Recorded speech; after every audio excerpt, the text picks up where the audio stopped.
Most stories begin with someone searching for something.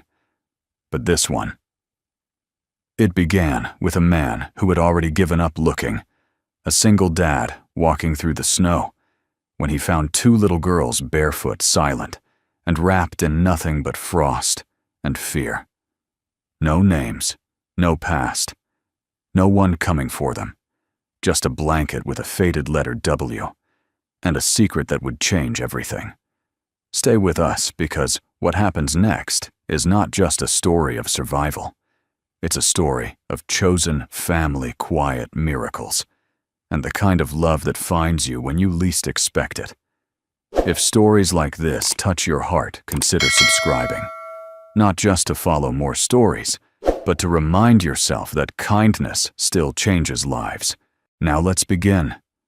Single dad found twin girls with no home, no clothes, no hope, unaware they'd bring a miracle. The snow had come early that year. By late October, Willow Creek Valley was already blanketed in a silence so thick even the crows had stopped complaining. The wind moved like an old man, slow cold, full of memories. Eli West stood at the edge of his porch, coffee steaming in his gloved hands, staring out at the acres of white stretching beyond the barn. The old wooden structure sagged a little more each winter, but like him, it hadn't collapsed yet. He took a slow sip. Another morning, another sunrise without her. Then he saw them. Two lumps, small, motionless, curled together under the overhang of the barn like discarded firewood wrapped in cloth. He squinted through the frost-glazed window of his soul and stepped off the porch. The wind bit at his face as he moved closer, boots crunching ice-packed gravel beneath. 20 feet out, his breath caught. They were children, two little girls, twins by the look of them, huddled so tightly together, it was hard to tell where one ended and the other began. They wore nothing but oversized flannel shirts and thin tights, soaked through, now frozen stiff at the edges. Their hair, golden and matted with snow, clung to pale cheeks, flushed red from exposure. One of them was awake, barely staring up at him through wide, frightened eyes. Jesus, Eli muttered. He dropped the coffee without realizing it. He crouched down carefully. Hey. Hey there, it's okay. I'm not gonna hurt you. The little girl blinked slowly, unblinking tears frozen at her lashes. Her lips parted, but no sound came. The other girl didn't move at all. Eli reached out gently, sliding a hand beneath the weight of the blanket they'd wrapped around themselves, if it could be called that. It was more like a ragged curtain blue, with tiny embroidered flowers, and a faded monogram stitched into the edge W. A cold pang knifed through him, not from the weather. He pulled the bundle into his arms, feeling how light they were. Bones and ice. No child should ever be this cold. No child should ever be this quiet. He ran. Inside the cabin, Eli laid the girls on the old leather couch and threw 2 blankets from the cedar chest over them. The stove blazed, and he turned it up as high as it would go, the cast iron groaning in response. He grabbed towels, dry clothes, whatever he could find, then knelt beside the couch. The conscious twin flinched at his touch. I know, sweetheart. I know, he said softly, wrapping her gently. You're safe now. You're safe. He looked to the other girl, eyes closed, lips pale. Panic itched in his chest. He pressed 2 fingers to her neck. A heartbeat. Faint. But there. Eli let out a breath he hadn't realized he was holding and exhaled a prayer into the ceiling beams. Thank you, he whispered. He turned back to the one who was watching him. Her gaze hadn't left his face. What's your name? He asked. She blinked. No answer. Can you speak? Still nothing? He softened his voice further.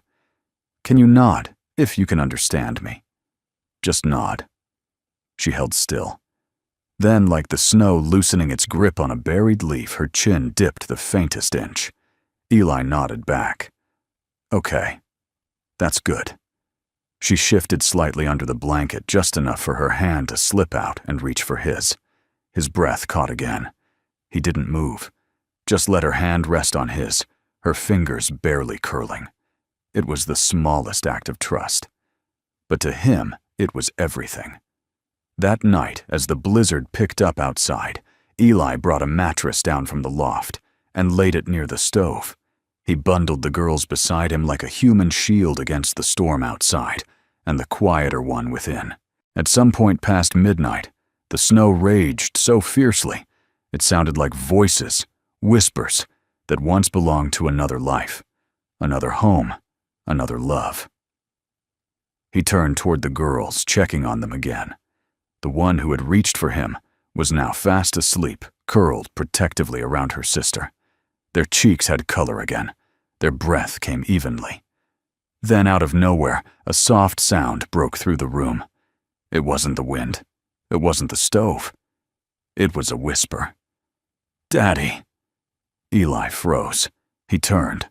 One of the girls, he couldn't tell which, had murmured the word. Not loud, not clear, but unmistakably there. His throat tightened.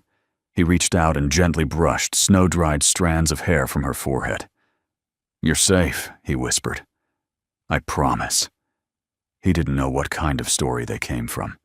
He didn't know how two girls this small could end up half frozen under a barn roof with no name, no shoes, and no one looking for them. But he knew this much.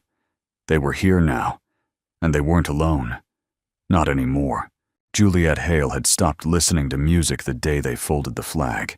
It sat neatly boxed on the shelf above her fireplace, a triangle of cloth, tight and clean, with corners sharper than the silence in her little home. Her late husband, Captain Nathan Hale, had loved Chopin. But ever since the military funeral 5 winters ago, Juliet hadn't touched the piano keys. Not once. Instead, she taught scales. She corrected finger placement. She showed children how to breathe through tremors and reach for high notes. But she never played for herself. Not anymore. So when Eli West called her early the next morning and asked with a voice scratchy and uncertain if she could come by and just check on some girls, she nearly said no. But something in the way he said girls, like he was still trying to convince himself they were real, made her pause.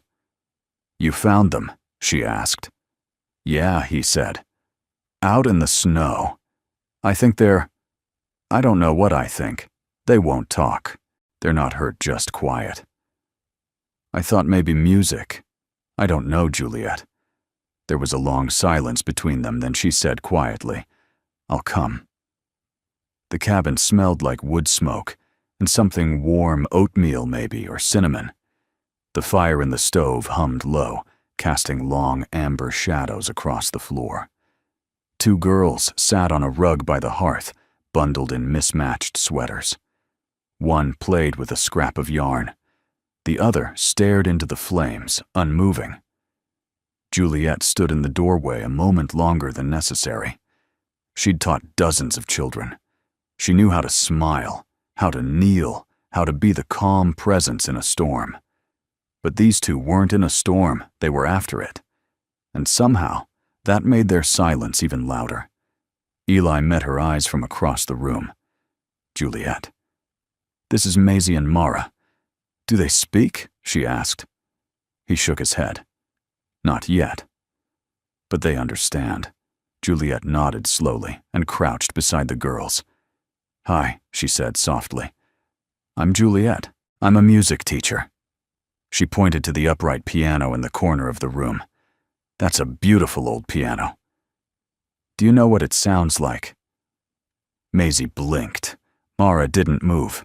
Juliet looked back at Eli, who stood awkwardly behind her hat, still in hand, like he was waiting for permission to breathe. "May I try something?" she asked. "Of course." She walked over to the piano, brushed the dust from the keys, and sat down for the first time in half a decade. Her fingers hovered over the ivory old friends, long estranged, and then gently she began to play. It wasn't Chopin. It wasn't anything really, just the lullaby she used to hum to herself when Nathan was overseas, when she couldn't sleep. A melody with no name. Soft. Wandering. Fragile.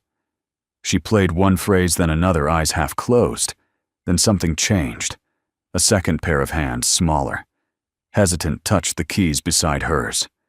She looked down. Maisie. She was barely tall enough to reach, but she pressed a D note, then an F, then two. More, not quite in rhythm, but perfectly in harmony. Juliet's hands froze. Eli had stepped forward without realizing it. Did she just? Juliet held up a hand to quiet him. She played again, a simple C chord this time, and Maisie answered, layering a high G. Not perfectly, but instinctively. Juliet's throat tightened. Then Mara stood too, and without a word, climbed onto the bench beside her sister. And just like that, without instruction or invitation, the twins began to play. They didn't know scales. They didn't follow time. But somehow, they moved together, weaving in and out of Juliet's melody like birds in flight, watching each other, nodding without speaking, breathing in tandem. It wasn't trained. It wasn't taught. It was remembered. Juliet stopped playing, her hands falling into her lap. The girls continued for a moment longer, then drifted into silence, as if their song had gently landed and folded its wings. No one spoke. Eli finally broke the quiet. What just happened? Juliet looked at him, eyes glassy, voice low. They're communicating. Through music. He walked over slowly. But how would they know? I don't know, she said, kneeling before the girls. But this wasn't random. You don't find children like this by accident. Mara reached for her sister's hand and gripped it tight.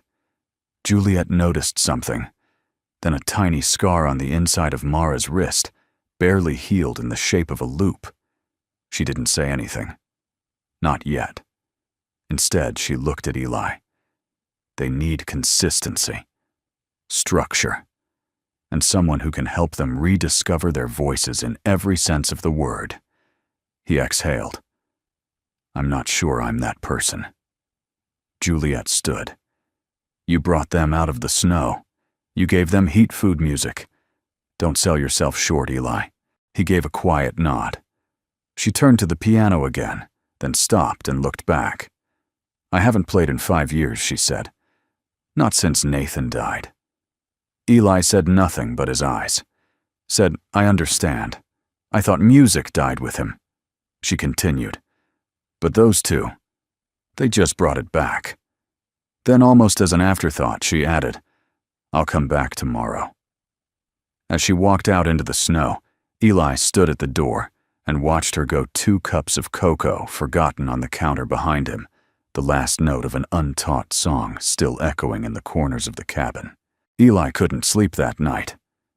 He lay on the mattress near the stove, arms crossed under his head, watching the shadows from the fire dance across the ceiling beams.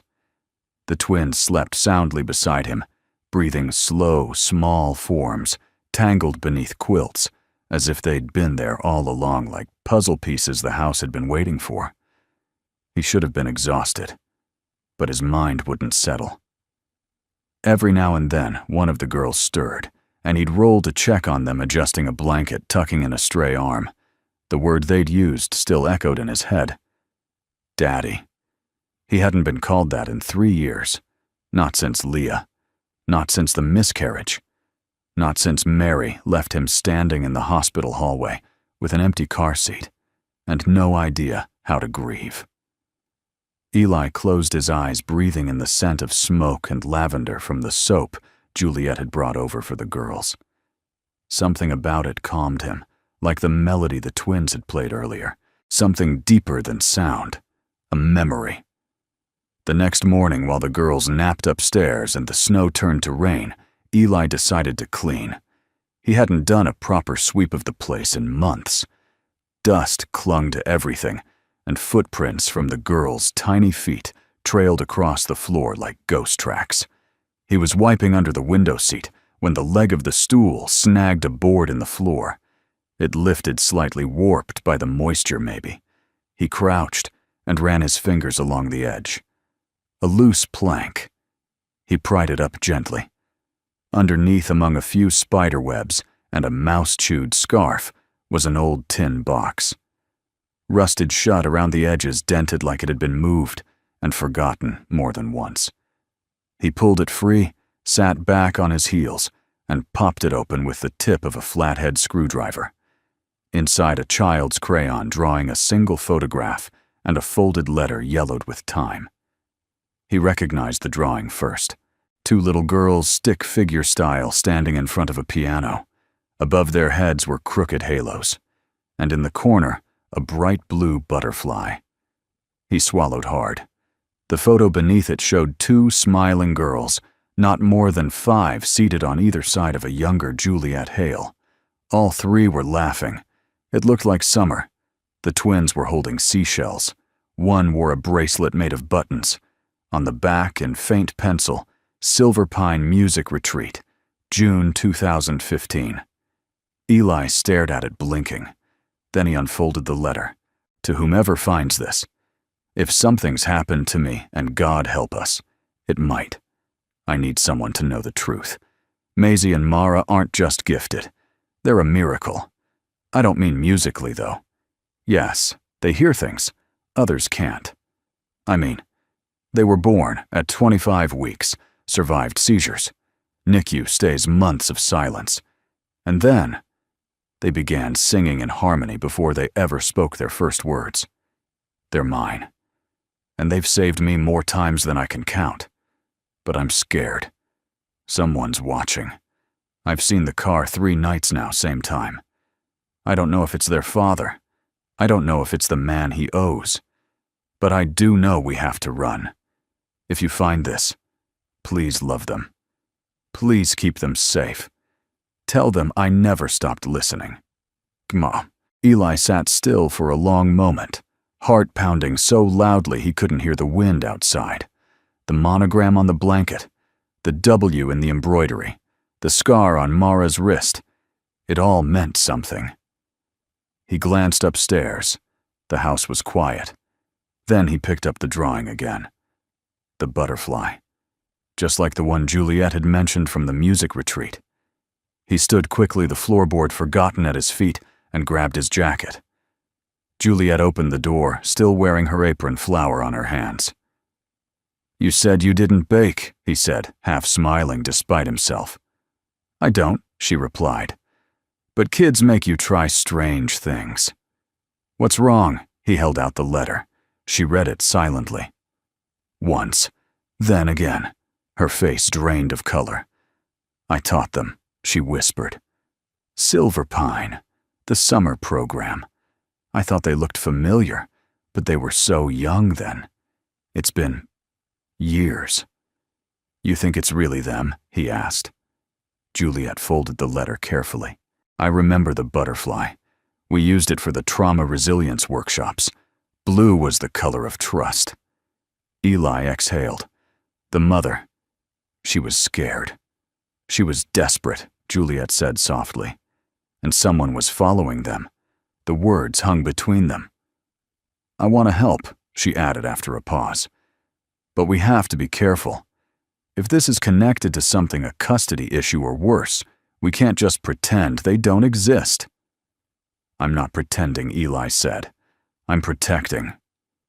Juliet looked at him, then really looked, and saw not just a man who had taken in 2 girls from the snow, but someone still haunted by his own past, still aching to make something right. You're not alone in this, she said. Neither are you, he replied. She smiled faintly. Looks like we're both stuck now. I can think of worse places to be stuck, he murmured. They stood in silence for a moment, 2 people stitched together by accident memory, and the fragile hope that sometimes what is broken can still be beautiful. Outside, the rain softened to flurries, and somewhere between their 2 hearts, something began to thaw. The road to Silver Pine was barely more than a memory, now half covered in gravel, overgrown with dormant sagebrush and the white bones of forgotten snow. It wound up into the hills like a question no one had answered in years. Juliet sat in the passenger seat of Eli's pickup, clutching the tin box in her lap as if it were something alive. In the back seat, Maisie and Mara huddled together beneath a quilt, faces pressed to the windows, watching the gray landscape slide past like a dream too old to belong to them. "You sure about this?" Eli asked, his voice low. "No," Juliet admitted. "But I think we need to try." They had packed a thermos of cocoa extra coats and a notebook Juliet hadn't opened since the last day of the summer music retreat, the final entry written in Nathan's hand. "You teach light where others forget it exists." She hadn't read it since his funeral. But now, something had pulled her back to that page, to this place, to this moment. Fate, maybe, or something older. They reached the gates just after noon.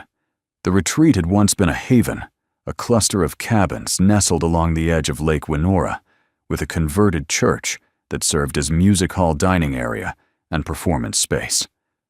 Now it looked like the aftermath of a fire left to mourn in silence.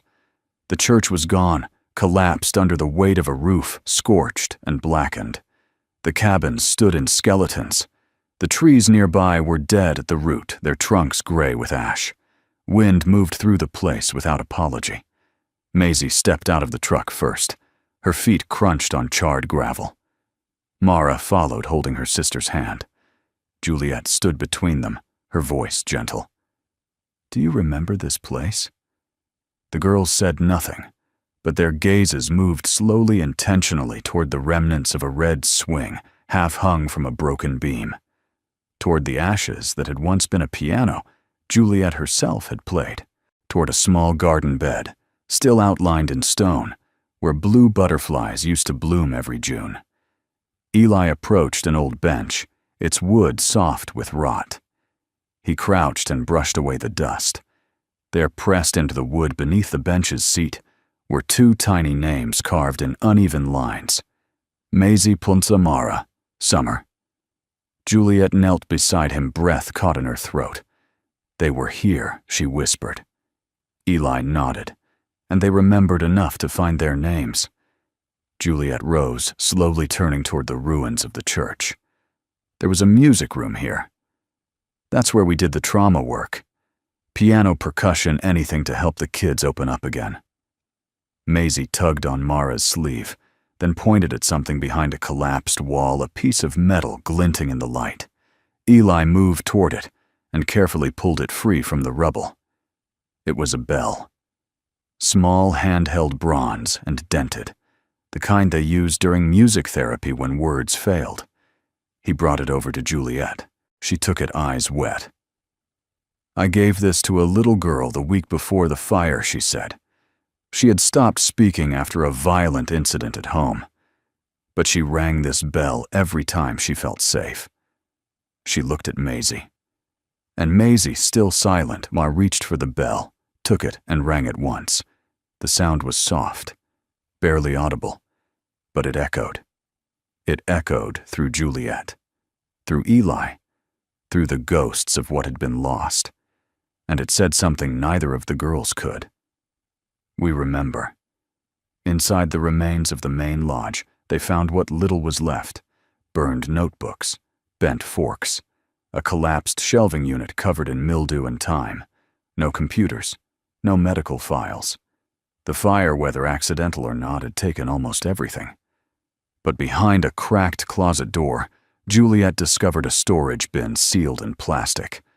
Inside were art supplies, 2 water-damaged photo albums, and 1 hand-sewn memory quilt. Each patch was signed by a child. She opened it carefully, holding her breath. Maisie and Mara's names were there, stitched in crooked red thread beside a butterfly and a piano key. Juliet sat down on the floor. Their mother must have stitched this herself. Eli sank down beside her, watching as the girls stood in the doorway, sunlight casting long shadows behind them. This was a safe place, once he said. It still is, she replied, for as long as we remember why it mattered. He looked over at her, searching her expression. You ever think you'd come back here? She shook her head. I thought I buried it with Nathan. But now. He waited. She exhaled. Now I think grief just needed something to grow around. Eli rested his hands on his knees. I lost a daughter, he said quietly. 3 years ago. Miscarriage. We named her Leah. Juliet looked at him surprised. He hadn't said her name before. My wife left 6 months later. Said she couldn't stay in a house with a ghost. I'm sorry, Juliet said, her voice thick. He gave a small nod. I kept the nursery intact. Still do. Don't know why. You do, she said gently. You just haven't admitted it to yourself. He turned to the girls again. They were now kneeling in front of the piano ashes, Mara sketching something in the soot with her finger. Do you believe in second chances, he asked. I believe some of us don't get first ones, Juliet said. So yes, I believe in second, third, and fourth chances, as long as the heart's still beating. Outside, the wind picked up. Maisie stood and walked back to them. She held out a flat piece of wood, maybe from the old piano, and showed it to Juliet. On it, she had drawn a blue butterfly in perfect symmetry. No words, just that. Juliet took the piece into her hands, her voice catching. They remember the music room, she whispered. They remember what it felt like to be safe. Eli stood beside her, wrapping an arm gently around her shoulders. Then maybe it's time we start giving that feeling a home again. The letter came folded, official, and cold, like most things from the county. Eli found it wedged in his mailbox between a seed catalog and an overdue utility bill. The envelope was thin, but its weight dropped like a stone in his stomach. Notice of welfare concern. Unregistered minors reported at rural address. In-home visit scheduled. He stood at the mailbox for a long moment, snow crunching beneath his boots, the wind lifting the corner of the letter like a whisper meant to sting. The words were precise, legal, but the meaning was clear. Someone told. He walked back toward the house, past the barn, the clothesline, the half-sanded rocking horse he'd promised the girls he'd finish by Christmas. Maisie had picked out the paint color herself, a deep navy blue, like the sky before the stars come out. Inside, the girls were tracing leaves on construction paper, Juliet sitting cross-legged on the floor, beside them, smiling as if she'd always belonged there. She looked up. Her smile faded the moment she saw the letter in his hand. What is it? Eli handed it to her, without a word. Juliet read it once, then again. Her jaw tightened. They're coming Friday, she said quietly. That's 3 days. He nodded. Juliet stood slowly. We need to prepare. For what? To prove I'm not kidnapping them, that I feed them, that I don't lock them in a shed? No, she said, her voice calm. To show them this is a home, and a good one. He sat down heavily at the kitchen table. They're not even mine, Juliet. No birth certificates, no custody papers. Just 2 girls who showed up in the snow with no one asking about them. What right do I have to keep them? Juliet crossed to him, her tone steady but firm. You have the right of someone who stayed, who fed them, sheltered them, listened to their silence, and still saw worth. That's more than most. Eli looked at her, eyes tired. I'm not enough. You're more than enough. And we'll prove it. For 3 days they scrubbed, sorted, fixed every crooked drawer, and wiped every smudge from the walls. Juliet filed a request with the county clerk to pull any historical records on the Silver Pine fire. Eli repaired the upstairs railing. The girls, sensing the tension, grew quieter but stayed close. On Thursday night, Juliet sat with them at the table folding paper butterflies, while Eli cooked grilled cheese and tomato soup. Maisie folded hers into a heart. Mara pressed hers to Juliet's hand. Juliet smiled and kissed the top of her head. "They'll see," she whispered. "They'll see what I see." The caseworker arrived promptly at 9. Her name was Michelle Carver, and she looked exactly like what Eli expected, mid-50s, tan overcoat glasses perched at the edge of her nose, clipboard in hand. But her eyes were kind, tired, but kind. She greeted the girls with warmth, knelt to their level, and accepted the drawings they offered her without flinching. "Butterflies," she said, smiling. "My favorite." She toured the house, checking for the usual food safety locks, sleeping arrangements. She examined the emergency plan taped behind the pantry door. She paused at the photos on the fridge, 2 crayon portraits of Eli labeled Dad. Juliet brewed tea while Michelle sat at the kitchen table flipping through her notes. "I don't see paperwork," she said gently. "And that's going to be a problem, I know," Eli said. "But we're working on it." Juliet filed for archived records. "We've contacted the nonprofit that ran the Silverpine retreat. There's no surviving file on them, but we found the quilt their names are on it. We're not making this up." Michelle nodded. "I believe you." That surprised him. She set down the clipboard. "What concerns me isn't whether you love them. It's whether the system can accept love without documentation." Juliet leaned forward. "May I say something?" "Please. I've worked with children for most of my life, kids who lost more than names and records. These girls, they've been failed before. We can't fail them again because a filing cabinet went up in flames." Michelle studied her. "Are you a legal guardian?"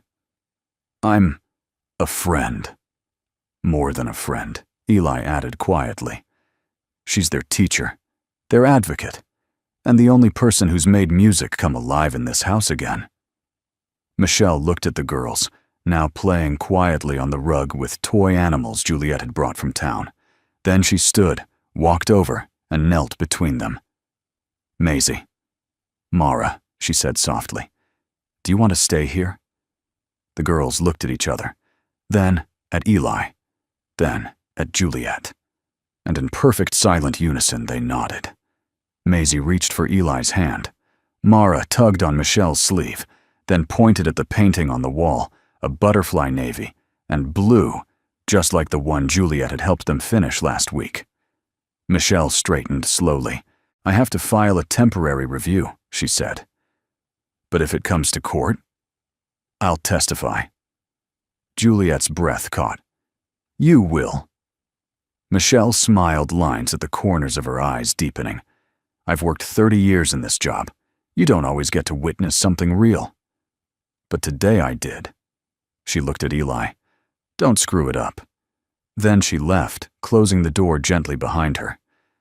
That night, as snow began to fall again, Juliet and Eli sat on the porch, wrapped in separate quilts, steam rising from their mugs.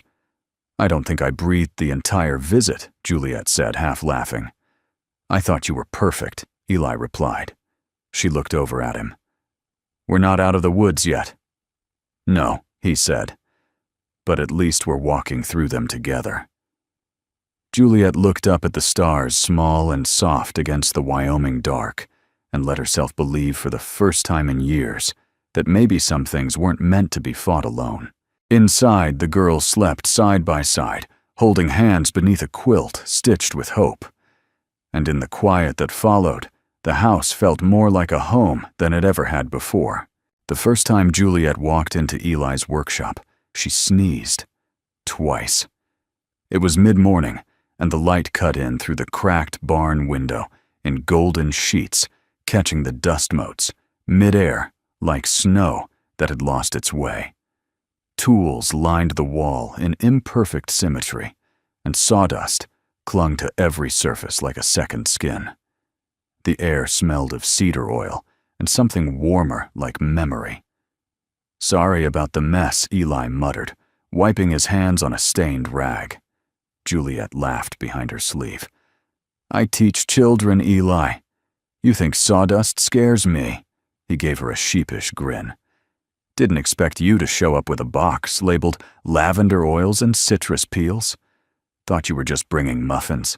I'm full of surprises." The girls trailed behind her, each holding something. Maisie carried a mason jar of dried rose petals. Mara held a tiny bucket of beeswax pellets. Their steps were lighter now, more sure-footed. Since the social worker's visit, something in the air had shifted, not certainty, but possibility. And today, that possibility smelled like soap. It had been Juliet's idea, of course. "I used to make soap with my grandmother," she'd told Eli over dinner one night. "It's therapeutic, creative, and the girls would love it."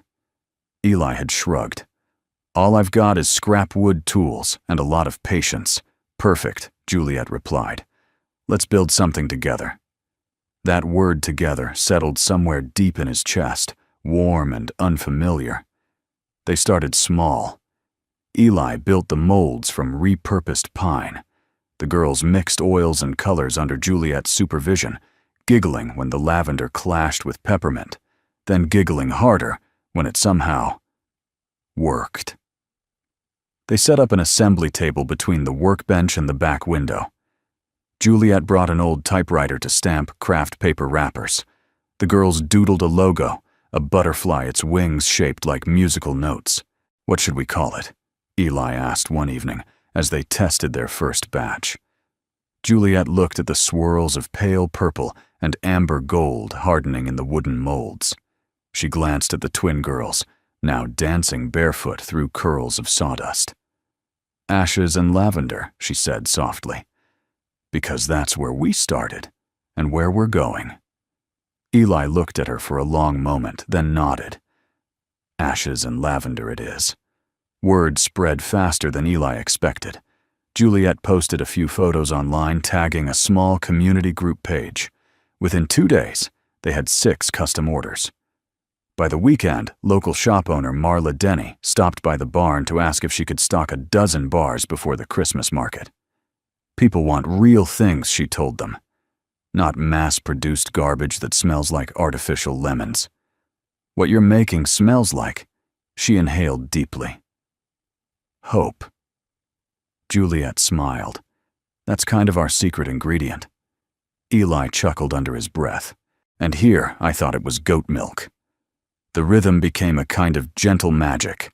In the mornings, the girls did their reading and handwriting at the kitchen table. In the afternoons, they crafted soap-cut wrappers, organized scents. Juliet played music in the background sometimes, instrumental, sometimes, folk, always soft enough that Eli could still hear the hum of his saw in the background. They became a unit, a rhythm, a family. And then, one cold Thursday morning, Juliet found Eli in the workshop staring at a small carved box, a prototype for a soap gift set.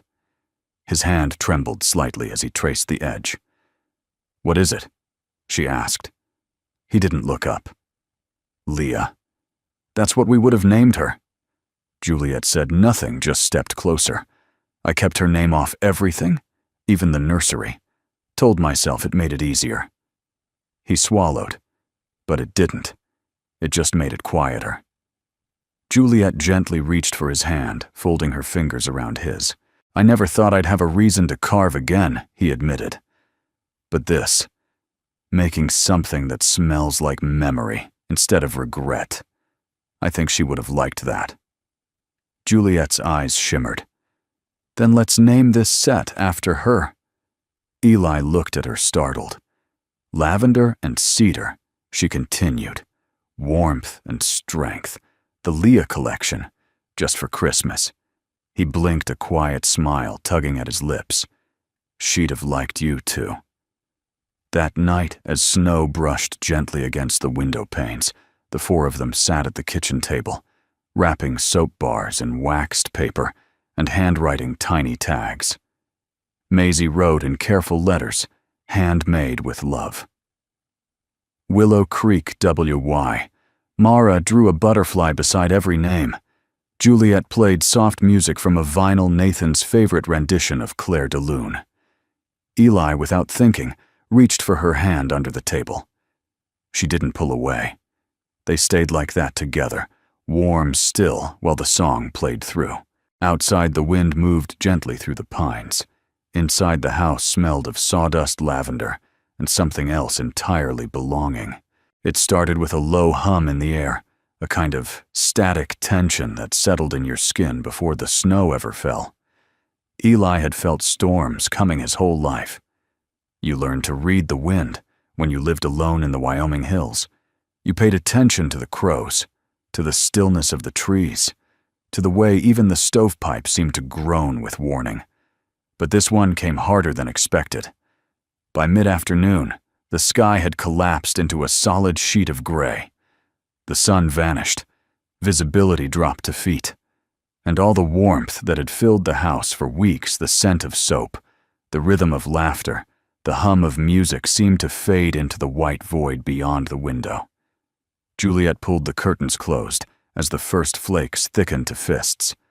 They're saying this might be the worst since '08. Eli stood by the hearth, arms crossed. I remember '08. Lost power for 4 days. Fence line snapped in half. Barn roof caved in. Maisie and Mara sat at the kitchen table pressing butterfly stamps onto gift tags, unaware of the tension tightening the air. "We'll be okay," Juliet said, offering a smile she didn't quite believe. "We've got food. Wood candles. Soap," Eli added dryly. Juliet laughed. "Yes, plenty of soap." But when the lights flickered that evening, just as they were lighting candles, Eli's smile faltered. The generator wouldn't start. The woodpile was damp from the sleet that had preceded the snow. And something in Eli, something he'd kept patched together with quiet routine and whispered hope, began to splinter. They ate by firelight, soup warmed over the cast iron stove, stale bread, and the last of the canned peaches. The girls huddled in their quilts, telling each other stories in gestures and soft laughter. Juliet played a slow tune on her harmonica, a habit she'd picked up long ago from her husband and rediscovered only recently. Eli sat in silence, his eyes on the window. By the time night had fully fallen, the wind was howling. "I should have fixed the vent on the attic before this hit," he muttered. "Should have bought more salt. Should have." Eli, Juliet said gently. "You did everything you could." "Did I?" He stood abruptly, pacing. "I've been trying to hold this place together with scraps and second chances. These girls deserve more than a roof held up by nails I bent myself." Juliet rose. "They don't care about the nails. They care about you." He turned his voice low but strained. "You don't know what it's like. Losing a child before they even draw breath. Watching the woman you love walk out with the last pieces of who you were. And now I've built this fragile little thing again. And all it takes is one bad storm to knock it down." Juliet crossed the room, placing a hand gently on his chest. "Then, we rebuild. Together." He looked at her eyes, dark and wounded. "What if I'm not enough?" "You are." "No, Juliet, I know you are," she said firmly. "Because they're still here. They laugh when you walk in. They sleep soundly under your roof.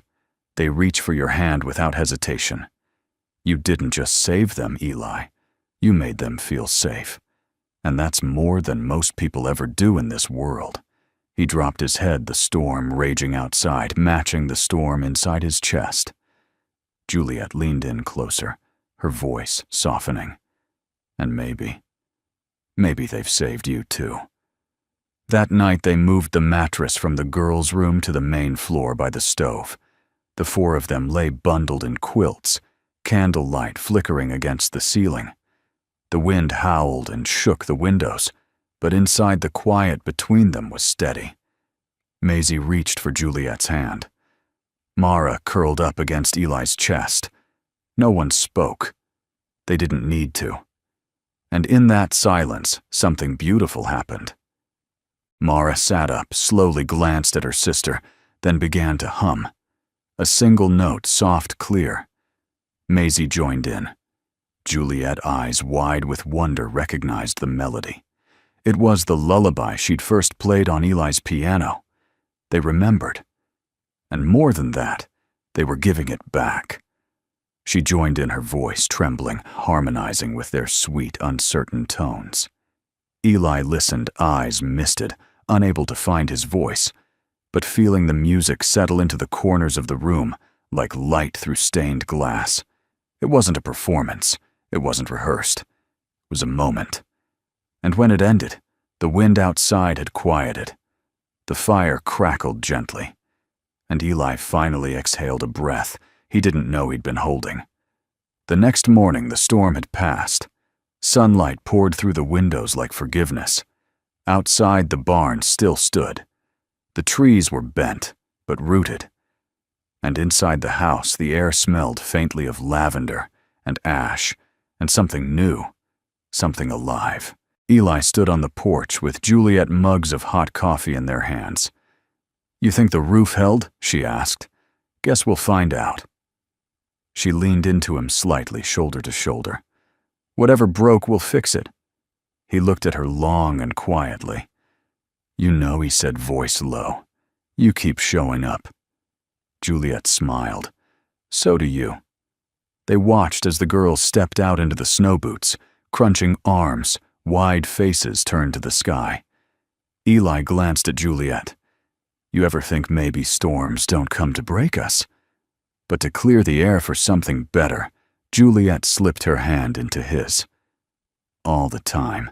The Christmas market in Willow Creek was the kind of event that made time feel slower and sweeter. Wooden booths lined the snow-dusted park, draped in evergreen boughs and twinkle lights. Elderly couples in wool scarves strolled arm in arm, children licked cider-sweet fingers, and the scent of cinnamon pine and freshly popped kettle corn floated through the air like a hymn from a forgotten chapel. Juliet tightened the scarf around Maisie's neck. "Stay close, okay? There'll be more people than you're used to." The twins nodded in perfect silence, their mittened hands tucked into the sides of her coat. They wore matching navy blue hats Juliet had knitted herself, each adorned with a small butterfly pin Eli had carved. "Don't let them wander," Eli said from behind the booth, brushing sawdust off the new soap display. "Last thing I need is to explain to Santa why we lost 2 elves." Juliet smirked. "We've rehearsed the emergency plan twice." "Don't worry." The booth looked beautiful. Under the carved wooden sign, ashes and lavender rows of wrapped soap bars sat neatly on linen cloth, each labeled by hand. The girls' newest blend, a cedar-lavender-vanilla combination named Leah's Grace, had its own basket. By 10 o'clock, the first wave of townspeople had already begun to linger, drawn in by the simple, soulful setup and the story behind it. It was Juliet's idea to include a framed note at the center of the display. "This soap is more than soap. It's the scent of safety, of second chances, of music returning to a house that forgot how to sing." By noon, they were nearly sold out. Then he appeared. An older man, tall, lean, wrapped in a dark wool coat and a gray scarf, paused at the booth, violin case in hand. His face was lined, his eyes sharp beneath thick brows. He looked at the display with unusual stillness. Juliet stepped forward. "Can I help you?" He didn't answer. He picked up one of the Leah's Grace bars, turned it slowly in his hands, and then looked past Juliet to the twins. Maisie and Mara had gone quiet. The man's eyes widened just slightly. Then he spoke, voice low and even. "Who are they?" Eli stiffened. "Is there a reason you're asking?" The man didn't blink. "They look like someone I used to know." Juliet exchanged a quick glance with Eli. "They came to us last winter," she said. They're guardians now." "Do they speak?" "Not much," Juliet replied. "But they remember." The man nodded almost imperceptibly. He reached into his coat pocket and pulled out a folded paper. A photograph. He handed it to Eli. It was an old black-and-white image, 2 little girls around 4 years old sitting at a piano. Their faces younger, rounder, but unmistakable. Behind them, a woman with soft eyes and a long braid smiling wide. "My daughter," the man said. "Her name was Willa. She died in a fire 5 years ago. I was out of the country at the time. Didn't even know she had children until weeks later. The authorities said the girls were presumed dead." His voice caught just for a second, but I never stopped looking. Juliet felt the blood drain from her face. Eli handed the photo back slowly. "You're their grandfather." The man gave a slow, quiet nod. "Name's Malcolm Yates. I used to teach violin in New York. Retired now.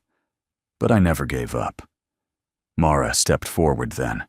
Her hands trembled, but she reached into her coat pocket and pulled out something small, a wrinkled corner of paper folded many times over. She held it out to him. Malcolm took it with reverence. It was the drawing from their very first day with Juliet, a piano, a butterfly, 2 girls holding hands under a tree. He stared at it a long while, then sank onto the nearby bench, silent tears running down his cheeks.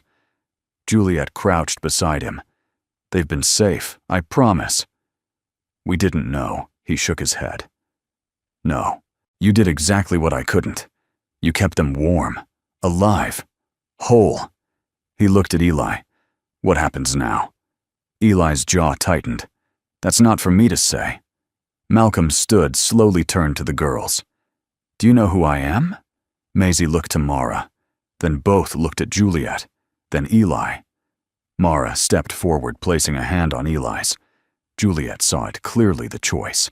Not between blood and love, but between what was and what is. Malcolm nodded, his voice shaking. "I don't want to take them away. I just want to be part of whatever this is, if you'll let me." Eli swallowed hard.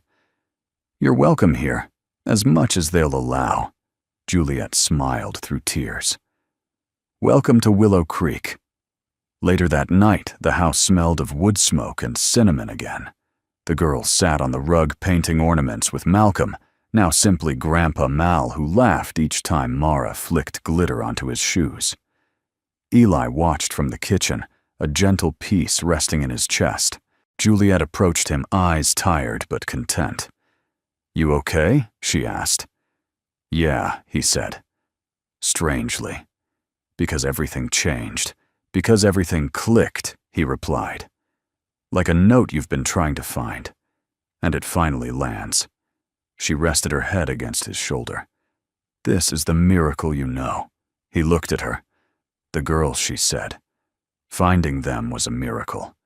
But keeping them, choosing them, that's ours." Outside, snow began to fall again, but it no longer felt like a threat, only a memory. And inside, music returned to the house in the laughter of girls and the gentle hum of belonging. Eli stood in the doorway of the room that used to be called Leah's.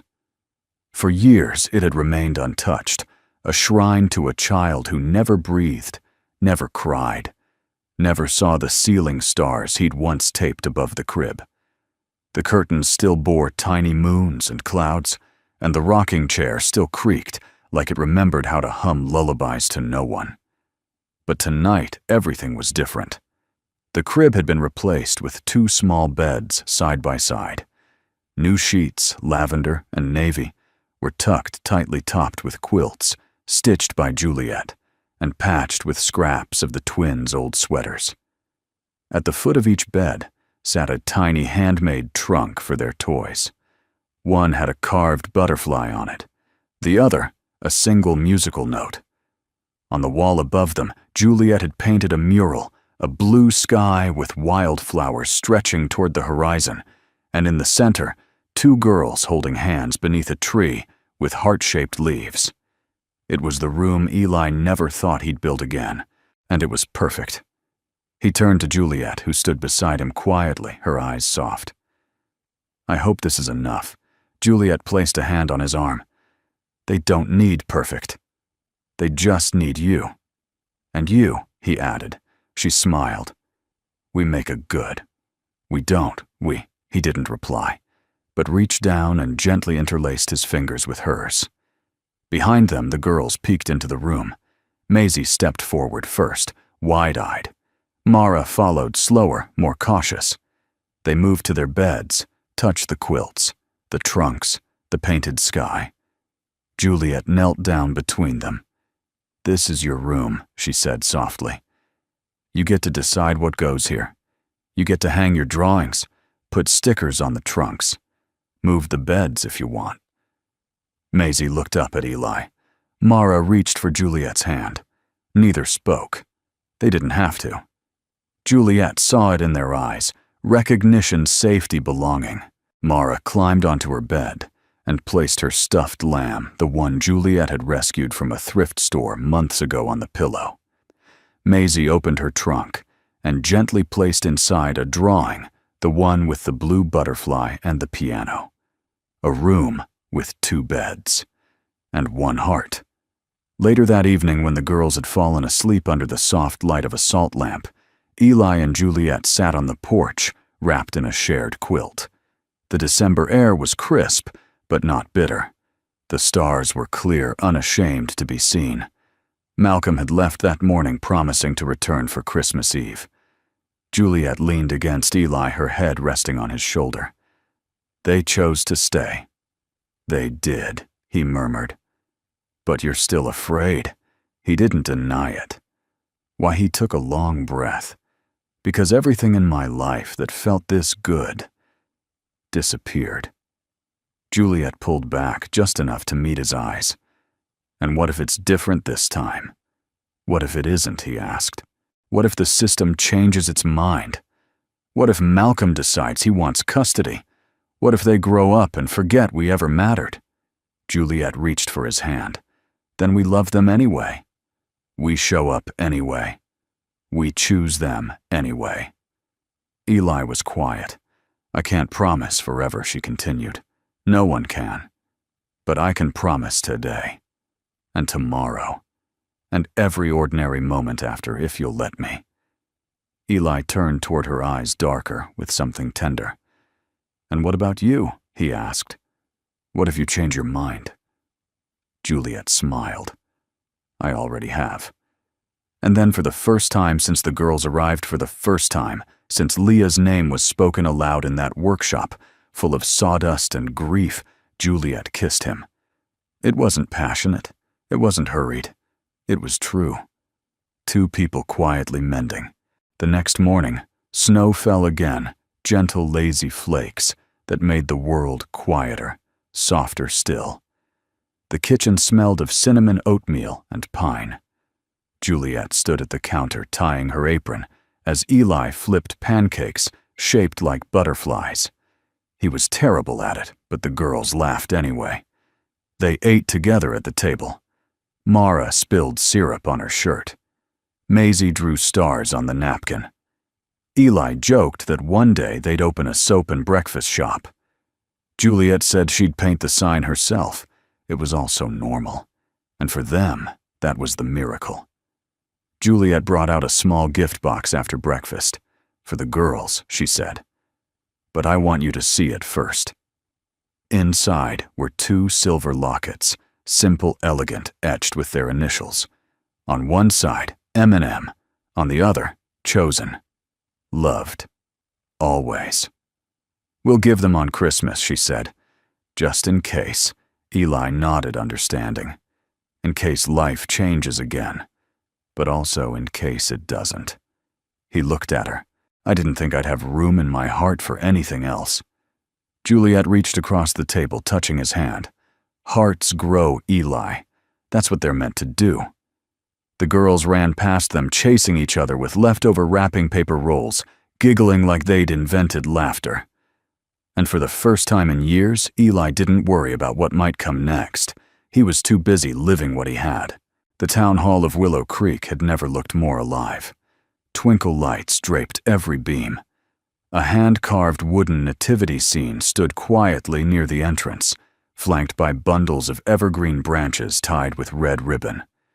The air inside smelled of mulled cider, cinnamon rolls, pine needles, and 100 years of shared stories. Juliet stood backstage, smoothing Maisie's hair, her fingers trembling slightly. "You ready?" she whispered. Maisie nodded. Mara adjusted the tiny bow on her sister's blouse and then reached for Juliet's hand. She squeezed once, not out of fear, but reassurance. Juliet swallowed the lump rising in her throat. It had been her idea, of course, a quiet suggestion during Thanksgiving dinner that the girls might play a simple piece at the town's annual Christmas recital. Eli had raised an eyebrow, unsure, but the girls had surprised them both by nodding in perfect unison. They hadn't said yes. They didn't need to.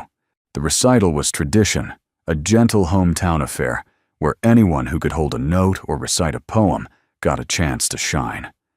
Kids in snowflake sweaters recited scripture, teenagers played off-key violin duets, and old-timers told long-winded stories that made the crowd laugh, even when they didn't quite follow the punchline. Tonight, the West family would close the program. Juliet had called them that in passing. Earlier that week, the West family and Eli hadn't corrected her. He hadn't even blinked. Eli stood by the piano, nervously rubbing the back of his neck. He wore a charcoal vest and rolled sleeves, his hair tucked behind his ears. He hadn't seen this many people in one place since Mary's memorial. Juliet stepped beside him. "You okay?" He nodded. "I'm just wondering how we got here." She looked out at the crowd, every seat taken, every face warm and familiar. One good day at a time. "Do they really want to do this?" he asked, glancing toward the twins waiting just behind the curtain. Juliet smiled. "They asked to go last. I think they want to be remembered." Eli exhaled slowly. "They already are." The lights dimmed. Applause faded. The final act was announced, Maisie and Mara West, accompanied by Juliet Hale. No one corrected the surname. The girls stepped out together, dressed in matching navy dresses with white collars and tiny silver butterflies stitched at their hems. The crowd murmured softly, not in confusion, but in admiration. They were beautiful, and they were home. Juliet followed with quiet grace and took her seat at the piano. The girls stood center stage, facing the audience, a sea of familiar faces, shopkeepers, neighbors, Michelle the caseworker sitting front row beside Malcolm Yates, tears already forming in his eyes. Maisie looked at Mara. Mara gave the faintest nod. Juliet played the first chord, soft and slow, the same lullaby she'd once played in Eli's cabin, the one the girls had picked up without words, without instruction. But this time they sang. Together.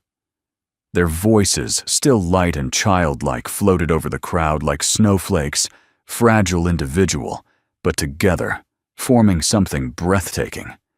The lyrics weren't fancy. They weren't even entirely clear.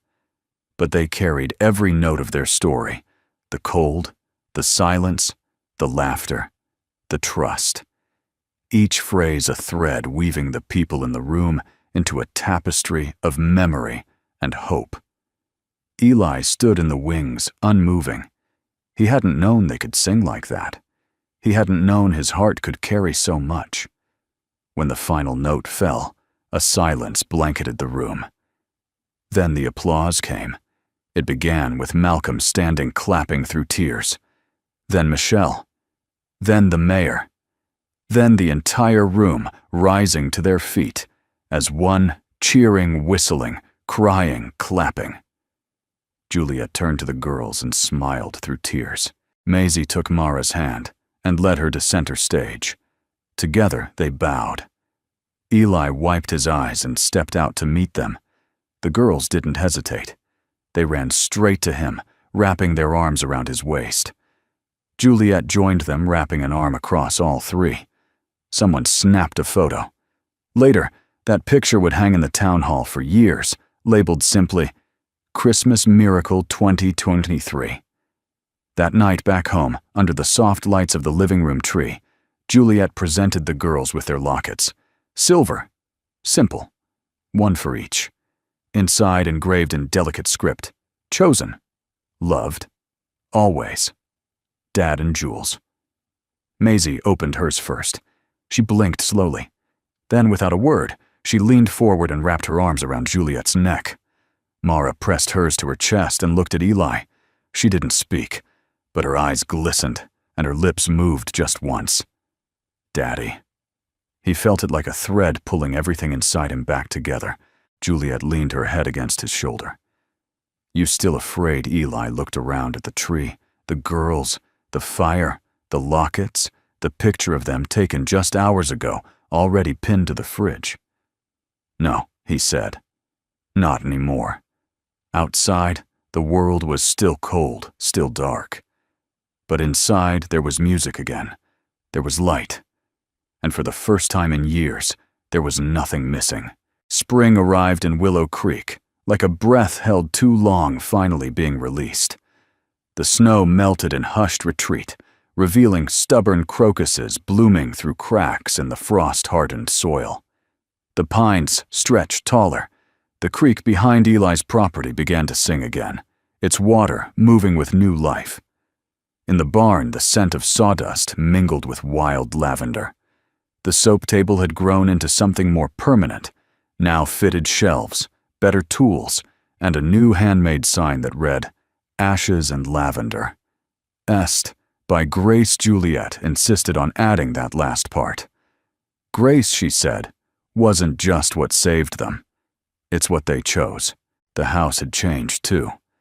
What was once a place of silence and half-finished repairs had become a home full of little footsteps, music drifting through the open windows, and laundry always on the line. There were drawings taped to the fridge, muddy boots at the door, and a calendar covered in hearts and stars and notes like butterfly field trip, pack snacks. Eli found himself humming without realizing it. He cooked more, laughed more, loved not cautiously, but fully. That morning, as he stood by the porch railing sipping coffee, he watched Maisie and Mara running barefoot across the yard, chasing the wind with butterfly nets Malcolm had gifted them at Easter. Malcolm had become a fixture in their lives, not hovering, not reclaiming, but showing up. On Sundays, he played violin for the girls beneath the willow tree. On Thursdays, he helped Juliet teach them harmony. And on quiet afternoons, Eli often found him sitting silently near the creek, eyes closed, as if listening to something only he could hear. Inside, Juliet was placing the finishing touch on a shelf of journals in the reading nook she and Eli had built together, one for each member of the family. Blank pages waiting for stories. She caught his eye through the window and smiled soft knowing. It had been 3 months since the adoption papers were finalized. 3 months since the county, with Michelle's full endorsement, granted full guardianship to Eli and Juliet West. The girls had chosen their name and chosen their family. That evening, Juliet lit candles along the porch and placed a simple dinner on the long wooden table Eli had crafted by hand. Pasta with garden herbs, fresh bread, raspberry cobbler. The 4 of them sat together beneath the twinkling porch lights as the sky shifted from gold to indigo. Juliet raised a glass of lemonade. To miracles, she said. Maisie raised hers, too. To soap, she added with a proud grin. Mara giggled. And music. Eli lifted his own. And to the day, 2 little girls changed everything. Juliet leaned in close. You mean the day we let them? After dinner, the girls curled on the couch with picture books, while Juliet and Eli washed dishes in the sink, their elbows bumping in a rhythm that had by now become second nature. Juliet turned to him, towel in hand. There's something I've been wanting to ask. Eli raised an eyebrow. Sounds serious. She smiled shyly. Not serious. Just special. She pulled something from her apron pocket, a small wooden ring box, carved with a butterfly and a musical note. He stared at her. She opened it slowly. Inside, 2 silver rings, simple and hand-forged. One for him, one for her. His breath caught. Juliet, I'm not asking for a wedding, she whispered. I'm asking for a life. One where we keep choosing each other day by day. where the hard parts don't scare us, where we're just us. Eli took the box from her hands and looked at it for a long moment. Then he reached inside, pulled out the smaller ring, and slid it onto her finger. "Juliet Hale," he said quietly, "I choose you. Every ordinary miraculous day." She kissed him there in the kitchen, surrounded by soap-scented towels, and 1,000 little reasons why this life was worth living. Later, after the girls had gone to bed, they sat together on the porch swing, wrapped in a quilt. The stars blinked softly above them, and the wind moved gently through the trees. Juliet rested her head on his shoulder. "Do you ever think about how unlikely this all was every day? A letter in the floorboard, a blanket in the snow. A pair of silent girls who turned our whole world inside out," Eli said with a smile. Juliet nodded. "I used to think miracles were grand, loud, dramatic. And now," she looked at him, eyes shining. "Now I think they whisper." He pulled her closer. "I think they choose us." She looked down at the locket around her neck, still shining faintly beneath her shirt. Inside it, the same words they had given the girls chosen. Loved. Always. She'd never believed more in anything. The last lines of this chapter were never spoken out loud, but written months later by Mara and Maisie. In their journals, "We were not lost girls. We were waiting to be found by the right people. And now we know the miracle wasn't that they saved us. The miracle was that we saved each other. Before we say goodbye, we'd love to know." Where are you watching from? Is it a quiet morning with a warm cup of coffee, or a late night where stories like this keep you company? Let us know in the comments. We read every one with gratitude.